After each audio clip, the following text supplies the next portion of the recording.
क्योंकि बच्चे एक ख्वाहिश रखते हैं ना, मतलब जितने भी हमारे खित्ते के लोग हैं और जितने दूर दराज के लोग हैं वो एक ख्वाहिश रखते हैं कि हम दारुल उलूम देवबंद के अंदर जाकर ही पढ़ें। तो दारुल उलूम देवबंद के अंदर ऐसा क्या है कि लोग यहीं आना पसंद करते हैं, जबकि ये पढ़ाई और खित्तों में भी होती है। बांग्ला में कलमा मतलब क्या कहना है? ला इलाहा, उसका तर्जुमा कर दो। हाँ, जो बच्चा फारिग होने वाले हैं माशाल्लाह, वो कहाँ से तकरीबन ऊपर नीचे कुछ करके बता दीजिए। देश विदेश से भी आते हैं? देश विदेश हाँ है, आपको अफ़गानिस्तान से है, अमेरिका से है। तो आपसे ये बात है कि आप ना तमाम देशवासियों के अंदर जैसे आप देख रहे हैं कि नफरतों का बना हुआ है, तो इससे आप क्या करें? आखिरी पॉइंट, इतनी मेहनत इतनी मशक्क़त के बाद में माशाल्लाह आपने ये मकाम हासिल किया है, तो आप इससे क्या सबक लिया है?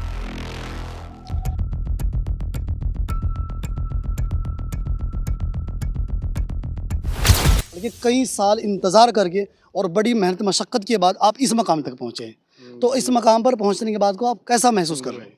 जी अल्हम्दुलिल्लाह, ये तो हम छोटे से जब बचपन से मदरसा में पढ़ते थे, ये ख्वाब लेकर जीते थे कि हम दारुल उलूम देवबंद में पढ़ेंगे। तो अल्लाह ताला बिलाखिर वो हमारा जो तमन्नाएं थी वो पूरी की अल्लाह ताला। इसलिए हम अल्लाह ताला के शुक्रगुज़ार, शुक्रिया अदा करते हैं अल्हम्दुलिल्लाह रब्बिल आलमीन। अल्लाह ताला ने हमें यहाँ से फरागत के तौफीक दिए हैं, हम पढ़े हैं यहाँ अल्हम्दुलिल्लाह। हाँ माशाल्लाह, ये सादत की बात है। अच्छा, आपने माशाल्लाह बड़ी मेहनत की है, बड़ी जद्दोजहद की है, कभी खुद का खाना बनाना हो, कभी कच्चा मिल जाता है, कभी पक्का मिल जाता है, कभी वक्त पे नहीं मिल जाता, यानी कि घर छोड़कर एक बड़ी मुसीबत का सामना करना पड़ता है। जी तो दारुल उलूम के अंदर आप रह रहे हैं माशाल्लाह, ऐसी कुछ दिक्कतें आपको भी आई हैं? नहीं, दीगर मदरसे के मुकाबले में हम जहाँ पढ़े हैं बंगाल में थोड़ा बहुत दिक्कतें आती है, लेकिन अल्हम्दुलिल्लाह दारुल उलूम में किसी भी इंतज़ाम में कोई गड़बड़ी नहीं है, कुछ भी नहीं। दारुल उलूम में अल्हम्दुलिल्लाह बहुत खूब इंतज़ाम, बिल्कुल किसी भी चीज़ की हमें कमी महसूस नहीं हुई कभी। अच्छा, आप जैसे घर हमारे घर पे रहते हुए हमारी बहनें हैं, हमारी माएँ हैं, या जो अपने घर की औरतें हैं, वो मर्दों की हमेशा खिदमत करती रहती हैं, कहीं ना कहीं माशाल्लाह उन्हें कपड़े धोने में, खाना बनाने में, लेकिन ये जब बंदा घर छोड़ देता है तो ये मशक्क़त बंदे को खुद उठानी पड़ती है। जी जी हाँ, वो तो जो भी पढ़ने जाते हैं बाहर, स्कूल कॉलेज यूनिवर्सिटी में भी जो बाहर पढ़ने जाते हैं खुद को करना पड़ता है, अपना जामा कपड़ा साफ़ करना, इधर खाना कभी कभार बनाना पड़ जाता है। तो ये तो हमारे रोज़मर्रा की ज़िंदगी में तो करना पड़ जाता है, सर्वाइव के लिए तो करना ही पड़ेगा और क्या। हाँ, वो तो करना पड़ता है। पढ़ने के लिए जब आए हैं दारुल उलूम में, इतना बंगाल से 1500 किलोमीटर तय करके दारुल उलूम में आए हैं, थोड़ी सी मुशक्क़त झेल लेंगे, इसमें कौन सी बड़ी बात हाँ, है। नहीं बड़ी बात तो कुछ नहीं, एक खुशी की बात है ना हाँ, ये इसमें कि बिल्कुल पैगंबर ने फरमाया कि तुम अपनी खिदमत खुद की किया करो। जी जी बिल्कुल। क्यों? और यहाँ तक बात आती है, आप तो मस्तूरात के है ना, अपने जो घर की मस्तूरात थी उनके हाथ भी बटा दिया करते थे। हाँ, आप सल्लल्लाहु अलैहि वसल्लम खुद यानी किसी के खिदमत लेने को पसंद नहीं फरमाते करते कि हम अपना काम खुद करें। तो अल्हम्दुलिल्लाह, ये तो आप सल्लल्लाहु अलैहि वसल्लम के ज़िंदगी से हम सीखते हैं, हदीस पढ़ते हैं, तो इसलिए हमें इसमें कोई तकलीफ की बात नहीं। अच्छा, हमने ऐसा भी देखा कि छोटे छोटे मासूम बच्चे जिनकी 5-7 साल की उम्र है, वो खुद अपने हाथों से, नन्हे हाथों से कपड़े धोते हुए नजर आते हैं जी मदरसे के अंदर जी रहकर। जी जी हाँ। तो आपके साथ में भी ऐसा हुआ कि आपने अपने हाँ, कपड़े? वो तो हम बचपन से जब भी मदरसे में क्लास 8 में पढ़ के मदरसे में आया था, तो उसके बाद से छोटे छोटे जो हमारे साथी थे, हाँ कभी कभार ये होता था कि हम खुद कपड़ा साफ करें, कोई छोटा साथी जो 5 साल 6 साल का है तो हम उनके कभी कभार कपड़ा साफ कर देते हैं कि मेरे भाई के जैसा है ना, कि उनको भी 2-1 कपड़ा साफ कर दिए, वो भी माशाल्लाह खुश भाई भाई बोल के यानी बाजू में बैठ जाते हैं, हम उनके कपड़ा साफ कर देते हैं। अच्छा, जब आप इतनी मशक्क़त मेहनत कर रहे थे तो आपको घर वालों की याद नहीं आती होगी? हाँ, ये तो बिल्कुल आती होगी। रात में कभी कभार रोते हैं, इतने घर वाले सब छोड़ के आए हैं, ये तो रोना पड़ता है कभी कभार। वो तो हर इंसान को जब अपने अपने अपने को छोड़ के आते हैं तो तकलीफ होती है। अच्छा, इतनी मेहनत इतनी मशक्क़त के बाद में माशाल्लाह आपने ये मकाम हासिल किया है, तो आप इससे क्या सबक लिया है? कि अल्लाह के नबी सल्लल्लाहु अलैहि वसल्लम ने अपने दीन को फैलाने के लिए हम ये जो तकलीफ़ हम कर रहे हैं ये तो कुछ नहीं है। आप सल्लल्लाहु अलैहि वसल्लम ने ताइफ के मैदान में कितने तकलीफ़ उठाए हैं, उसके मुकाबले में क्या है। हम जो अल्हम्दुलिल्लाह दारुल उलूम की इंतज़ाम बहुत खूबसूरत है, हम कुछ भी तकलीफ़ महसूस नहीं है। यार ज़िंदगी को आगे बढ़ाने के लिए तो हमें ये तकलीफ़ तो उठाना ही पड़ेगा। ये कुछ यानी बड़ा तकलीफ़ नहीं समझता हूँ कि थोड़ा खाना बना लेना, कपड़ा साफ़ कर लेना, मेहनत कर लेना, आगे ज़िंदगी में आगे बढ़ने के लिए ये सब चीज़ें करना पड़ेगा। अच्छा, तकरीबन आज यहाँ से जो बच्चे फारिग हुए वो तकरीबन 1100 करीब है ना? जी जी जी। इतने बच्चे करीब करीब फारिग हुए यहाँ से, जी 11 हर साल इतने होते हैं करीब, जी 1100 लमसम ऊपर नीचे रह जाता है, मुझे बताया गया ऐसा। जी अच्छा, इसमें जैसे ये जानेंगे जो 1100 बच्चा फारिग होने वाले हैं माशाल्लाह, वो कहाँ कहाँ से तकरीबन ऊपर नीचे कुछ करके बता दीजिए, देश विदेश से भी आते हैं? देश विदेश हाँ है, आपको अफ़गानिस्तान से है, अमेरिका से है, जो हाँ अमेरिका से है, और बाहर मुल्क में अमेरिका से तो ये पता है मुझे, और बाहर मुल्कों में अफ़गानिस्तान से बहुत सारे साथी हैं, और दुनिया और हिंदुस्तान के तो हर खित्ते से है यहाँ तलावा। अच्छा माशाल्लाह, हिंदुस्तान के हर खित्ते से लगा लिया है, और देश विदेश के अंदर से माशाल्लाह हम तालिब इल्म यहाँ पर ज़ेर तालीम है ही माशाल्लाह, ये बड़ी सादत की बात है। और दारुल उलूम देवबंद और ख़ास तौर से यूपी का नाम पूरी दुनिया में रोशन कर दिया दुनिया में जी इस दारुल उलूम की वजह से। दारुल की वजह से। और बंगाल में आप देखिए, हम बंगाल से हैं, हम बांग्ला ज़ुबान और फिर भी उर्दू सीख के बंगाल से आए हैं। अच्छा, जब माशाल्लाह बंगला जानते होंगे ना? हाँ, अच्छा, बंगाल तो बंगला हम में आप मादरी कलमा से। सुना दीजिए। कलमा बंगला में, कलमा मतलब क्या कहना ला चाहिए? इलाहा, ला इलाहा, उसका तर्जुमा उसका कर दो। तर्जुमा हाँ, करें। আল্লাহ ছাড়া কোনো মাবুদ নেই, স্রষ্টা নেই, আল্লাহই একমাত্র উপাসনার যোগ্য। हो गया पूरा? हाँ तो मेरी समझ से बाहर है ना। हाँ, आप कैसे समझे? और दूसरी लैंग्वेज है, कोई बात नहीं। हाँ। अच्छा, अब आपने आगे आगे क्या टारगेट लिया है, ताकि जैसे आप पढ़े हैं, आप क्या चाहते हैं आगे?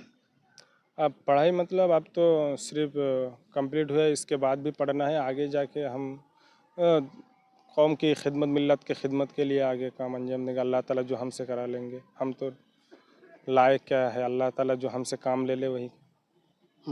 अच्छा, तकरीबन कितने साल लगे आपको यहाँ पर? मैं गुज़िश्ता 3 साल से हूँ देवबंद में, और और इससे पहले मैं बंगाल में पढ़ता था, उसके बाद यहाँ एडमिशन दिया था, एडमिशन हो गया अल्हम्दुलिल्लाह। उसके बाद अच्छा माशाल्लाह, आपने यहाँ 3 साल लगाए हैं, जी और यहाँ जब आप आए थे तो उस वक्त यहाँ की क्या प्रोसीजर है, क्या बच्चे कैसे एडमिशन के लिए, हाँ। एडमिशन हो सकते हैं? देखिए, यहाँ के सिलेबस जो है, दारुल के मुंतखब जो सिलेबस है, उसी सिलेबस से पढ़ना है। पढ़ने के बाद दारुल में, यानी रमज़ान की ईद के बाद 10 दिन बाद एक इम्तिहान होती है एडमिशन के लिए, जी जी। तो उसमें वो इम्तिहान देना पड़ता है। इम्तिहान देने के बाद फिर रिज़ल्ट जो आता है, उसी हिसाब से जो बच्चा मुंतखब होते हैं उनको यानी दारुल में लेते हैं। अच्छा, दारुल उलूम में जिस वक्त में इम्तिहान होता है ईद के बाद में, जी। तो उस वक्त कितने बच्चे आ जाते होंगे? वो तो 15-20 हज़ार हो जाएगा।